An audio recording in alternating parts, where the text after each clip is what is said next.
सिंध जो हिकिड़ो लुच, हिकिड़ो लोफर, हिकिड़ो बदकार, हिकिड़ो बदकिरदार इब्राहिम जे शान में भौंके थो।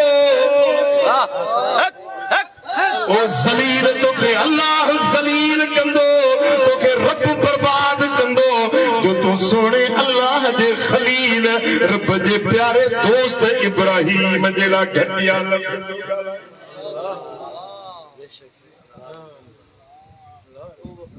ना हंजार तू न जमी हा त भलो हुयो तुझो दुनिया में अचण केड़ो जो तू अल्लाह जे नबी जे शान में गुस्ताखी करी, पैगंबरन जे शान में भौंकी। कुत्तो छितो थींदो आ त बि मालिक सुञाणंदो आ। तू केड़ो इंसान जे तो में इंसानियत हुजे हा त इंसानियत जे अगवान इब्राहिम खलील जे शान में बकवाद न करी हा। पर एड़ा कुत्ता पिया भौंकदा आसमान ले मुंह करे थुक उछलाईंदो त काॾे वेंदी? काॾे वेंदी?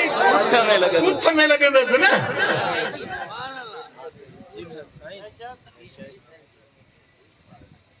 मुसलमानो अल्लाह जे के बि नबीअ खे मन आब नबीयन फक़द कफर, के बि नबीअ में ऐब कढे नुक्तचीनी करे, के बि नबीअ खे ऐब वारो सॾे इहो काफ़िर थी वियो, इस्लाम जे दायरे खां ख़ारिज थी वियो। हर नबीअ खे मुसलमान मञंदो आ।